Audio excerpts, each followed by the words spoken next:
a burning island, a blinded giant screaming at an empty sea, and one man rowing away in the dark who has already won. All he has to do is stay silent. He doesn't. He stands up on the deck and he shouts his own name at the sky. That single sentence will cost him 10 years, his entire fleet, every friend he has left, because the gods heard it, and one of them never forgot. This is the Odyssey, the complete story. Every monster, every curse, every impossible choice. And by the end, you'll understand why, after 3,000 years, we still can't let this story go. Before Christopher Nolan's film hits the screen, you're going to want to know this story the way the Greeks knew it. Not the summary, the real thing. So stay with me, because the map of this journey is a map of hell itself. It begins with a victory. Troy, the greatest city of the age, is burning. 10 years of war ended not by strength, but by a trick. A hollow wooden horse and 40 men hiding inside its belly.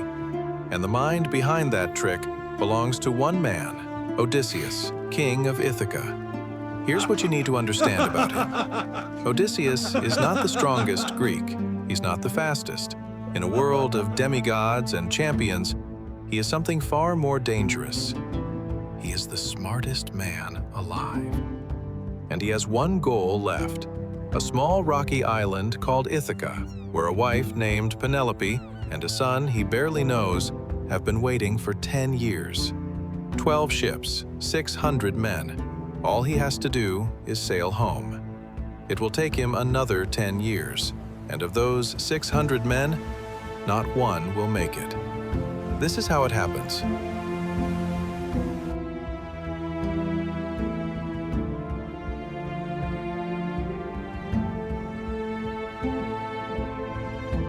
The first wound is self-inflicted.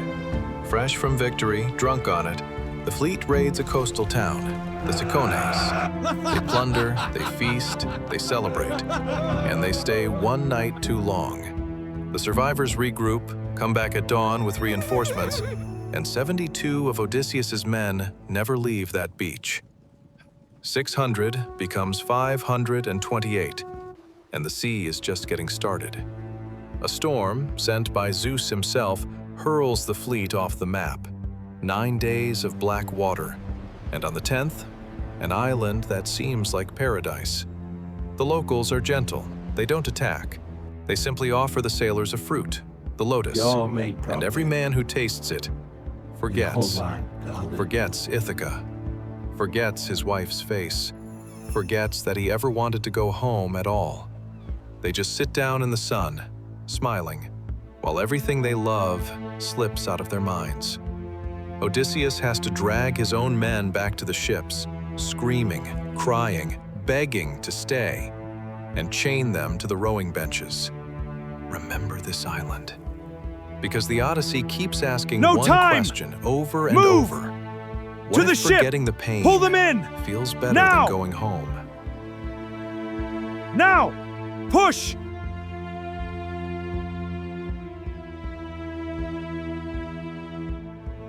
Weeks later, they anchor at a green island full of wild goats. Easy food, fresh water, and in the cliffside above the beach, a cave. Odysseus takes 12 men to explore it. Inside, they find cheese, milk, entire flocks of sheep. His men beg him, take the food and run. But Odysseus is curious. He wants to meet whoever lives here. It's the worst decision of his life. The owner comes home at dusk, a Cyclops, Polyphemus, a one-eyed giant the size of a hillside, and a son of Poseidon, god of the sea. He rolls a boulder across the cave mouth, a stone so massive that 20 wagons couldn't move it. Then he turns, looks at the humans hiding by his fire, and eats 2 of them, alive. There's no fighting him. And here's the trap. If they kill him in his sleep, the boulder never moves, and they starve in the dark beside his corpse. Strength is useless. Only the mind can open that door. So Odysseus builds a plan out of 3 things: wine, a sharpened olive stake, and a lie. He offers the giant wine, strong, unwatered, cup after cup. And when Polyphemus, drunk and delighted, asks his name, Odysseus answers, "My name is Nobody." The giant laughs, promises to eat nobody last, and passes out. Then the men heat the stake in the fire until it glows, lift it together, and drive it into the giant's only eye. Polyphemus screams. The other Cyclops of the island come running, pounding on the stone. "Who is hurting you?" And the blinded giant howls back the only name he knows. "Nobody! Nobody is killing me!" So they shrug, and they leave. At dawn, the blind giant opens the cave to let his sheep graze, feeling the back of each animal as it passes. But the men are underneath the sheep, lashed to their bellies, inches from his fingers. They make it to the ship. They row. They're free. It's a perfect escape. And then Odysseus stands up on the deck. Pride wins. He cups his hands and roars back at the island. "If anyone asks who blinded you, tell them it was Odysseus, son of Laertes, king of Ithaca." Never give the universe your real name. Polyphemus raises his hands into the dark and prays to his father, Poseidon, god of every wave between this beach and home. Let him lose everything. Let him return alone, broken on a stranger's ship, to a house full of enemies.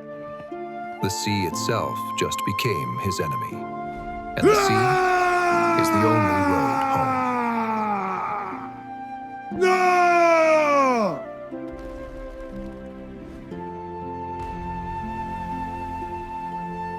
And yet, for one moment, the gods seem to smile. The fleet reaches Aeolia, home of Aeolus, keeper of the winds. He hosts them for a month and hands Odysseus a parting gift, a leather bag tied with a silver cord. Inside that bag is every storm wind in the world, locked away, leaving only one breeze free, the gentle west wind, blowing them straight home. For 9 days and nights, Odysseus holds the bag personally and doesn't sleep. On the 10th day, they see it. Ithaca, the harbor fires, close enough to see people on the shore. And then, Odysseus's eyes close, just for a moment. His men have been staring at that bag for 9 days, and a whisper moves through the ship. He's hiding treasure, gold from Troy. Why does he get it all? They open it. Every storm on Earth explodes out of that bag at once. The hurricane picks up the entire fleet and hurls it back across the sea, all the way back to Aeolus, who takes one look at them and slams the door. "The gods hate you. Leave." What follows is worse. They row into a quiet harbor ringed by cliffs, the land of the Laestrygonians. Odysseus, cautious now, keeps his ship outside the harbor mouth. The other 11 anchor inside. The locals are giants, and they are hungry. Boulders rain from the cliffs. Ships snap like toys. Men are speared in the water like fish. 11 ships enter that harbor. None come out. 600 men sailed from Troy. 1 ship remains. 45 souls. And the worst is still ahead of them. The last ship limps to a wooded island, Aiaia. Smoke rises from a marble house deep in the forest, where wolves and lions wander the garden like house pets. They don't attack, they just watch, as if they're trying to say something. Half the crew goes to the house. A woman opens the door, beautiful, calm, singing while she weaves. Circe, a goddess of magic. She seats the exhausted men, feeds them honeyed wine, and taps each one on the shoulder with a wand. Their spines bend, their hands split into hooves. In seconds, the entire scouting party is a pen full of pigs. with human minds trapped inside, fully aware of what they've become. One man escaped to tell Odysseus, and here the story does something remarkable. Odysseus, alone, marching to an unwinnable fight against a goddess, meets a young man on the path. Except it isn't a man. It's Hermes, messenger of the gods.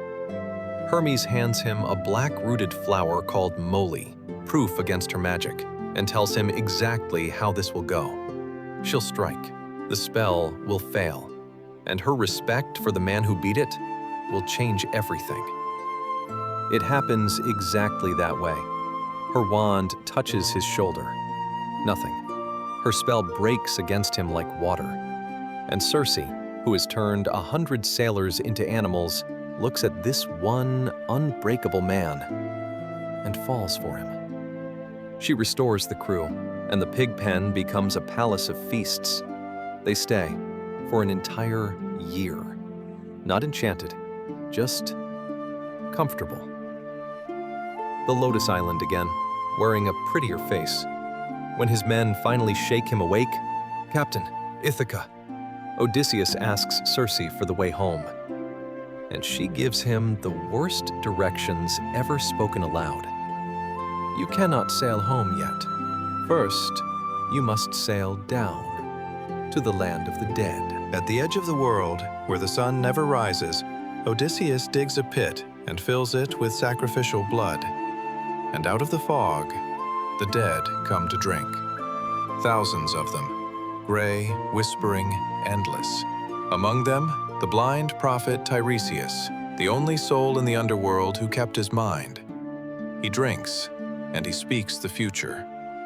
You will reach home, late, broken, alone. You will find your house full of men who eat your food, spend your gold, and hunt your wife's hand in marriage. And on the way, you will pass the cattle of the sun god.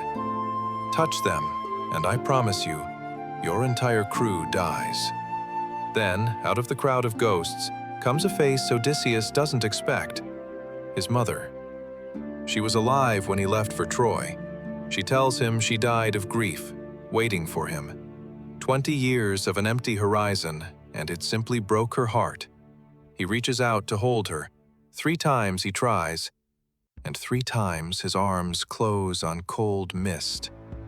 That is the exact moment the Odyssey stops being an adventure story.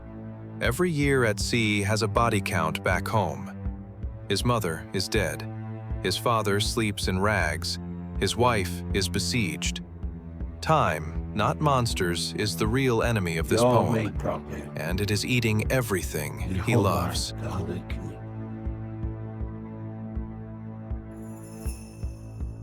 Back from the dead, the ship sails into the Strait of the Sirens. Their song finds every sailor's deepest wish and sings it back to him. Men steer toward that sound, smiling, onto rocks carpeted with the bones of everyone who heard it before. Odysseus plugs his crew's ears with beeswax, but, and this is so him, he has to know. He orders his men to tie him to the mast, and no matter what he says, never untie him. The song hits. He screams, commands, threatens. His men just row harder, deaf to the captain begging to die. He becomes the only man in mythology to hear the siren's song and live. But the strait ahead offers no clever way out. On one side, Charybdis, a whirlpool that swallows the entire sea 3 times a day, ships and all. On the other, a cliff cave, and inside it, Scylla, 6 heads on 6 serpent necks, each with 3 rows of teeth. Circe's advice was simple and horrifying. Don't fight. Hug Scylla's cliff, and let her take 6 men. Because Charybdis takes everyone. For once in his life, the smartest man alive has no trick, no lie, no wooden horse, just arithmetic. 6 lives to save the rest. He tells the crew about the whirlpool. He never mentions the monster. As they pass the cave, 6 heads drop out of the dark. 6 men are ripped off the deck, screaming his name as they vanish into the cliff. He calls it the worst moment of the entire voyage. Worse than the Cyclops, worse than hell itself, because this time the monster didn't outsmart him. He chose it. One warning stands between the crew and home. Tiresias said it in the land of the dead. Circe repeated it word for word. The island of the sun god's cattle. Do not stop there. Do not touch them. But the men are exhausted, and they anchor, just for a night. Then the winds turn and trap them for a month. The food runs out, and while Odysseus is inland praying, his men look at those golden cattle with starving eyes. They slaughter them. The sun god sees everything. He gives Zeus an ultimatum: punish them, or I take the sun down to the underworld and shine it on the dead. The moment the ship leaves the island, the sky turns black. A single thunderbolt splits the ship in half. Every man Odysseus led out of Troy, every survivor of the Cyclops, the giants, the witch, the monster, drowns in a single afternoon. Tiresias' prophecy complete. Alone, clinging to a piece of wreckage, 10 days adrift, until he washes up on the island of the nymph Calypso.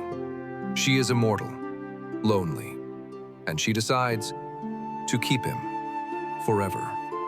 She offers him the one thing no mortal refuses: immortality itself. Eternal youth in paradise with a goddess. And Odysseus says no. Homer gives us the image: paradise behind him, and the king of Ithaca sitting alone on the beach every single day for 7 years, staring at the horizon and weeping. He would rather grow old and die with Penelope than live forever with anyone else. 3,000 years later, that is still the most romantic sentence in Greek mythology. On Olympus, the goddess Athena, who has loved this clever mortal from the start, finally forces the issue. Zeus rules. It's time. Let him go home. But 20 years have passed, and home is enemy territory. His palace is occupied by 108 suitors, young nobles who moved in years ago, devouring his fortune, harassing his wife, and plotting to murder his son, Telemachus. Penelope has held them off with sheer cunning. She is the female Odysseus. But her tricks have run out. She must choose a new husband. So the king of Ithaca comes home, disguised by Athena as an old beggar. He walks into his own palace, watches strangers feast at his table, gets mocked in his own hall. They throw a stool at his head, and he swallows all of it, counting, learning who is guilty. Only one soul on the island recognizes him: his old dog, Argos, left as a puppy 20 years ago, now ancient, dumped on a pile of manure. The beggar walks past, and the dog lifts his head, wags his tail. His master has come home. And with that, Argos closes his eyes and dies. Homer wrote that scene 3,000 years ago. It has never once failed to break someone's heart. Then Penelope, guided by a plan she doesn't fully understand, announces a contest. Whoever can string the great bow of Odysseus and shoot one arrow through 12 axe heads wins her hand. One by one, the strongest suitors try. Not one of them can even bend the bow. Then the old beggar asks for a turn. The hall explodes with laughter until he strings it in one smooth motion, like a musician tuning a lyre. The laughter dies. The arrow flies straight through all 12 rings. And the beggar stands up straight, drops his rags, and speaks. The contest is over. Now I choose a second target. The doors are already locked. Telemachus is armed at his father's side. What follows is not a battle, it's a reckoning. 108 men who spent years feasting on a missing king's life discover, one by one, that the king is home. And then, the hardest fight of all, Penelope.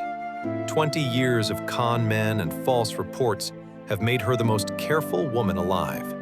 She won't fall into his arms. Instead, she sets one final trap. She orders a servant to move their marriage bed, and Odysseus breaks. Move it. Impossible. I built that bed around a living olive tree. It's rooted in the earth. Who cut my tree? Only the real Odysseus could know that. And after 20 years, 2 wars, and an ocean of ghosts, Penelope crosses the room, and the cleverest man and the cleverest woman in the world finally hold each other. Athena, watching, delays the sunrise itself. She makes the night longer, so they have time to tell each other everything. So why does this story refuse to die? Because underneath the monsters, the Odyssey is about the one war everyone fights. The distance between who you became out in the world and the person your home remembers. Odysseus loses every ship, every man, every disguise, until the only thing left is himself. And that turns out to be the only version Ithaca needed. Now, in this video, the monsters only got a few minutes each, but the Cyclops, the Sirens, Scylla, each one hides a darker story than Homer let on. That's the next video. Every monster of the Odyssey, ranked and explained, including the ones Nolan left out of the film. Subscribe so you're here when it drops. This is Myth and Throne, where legends are crowned.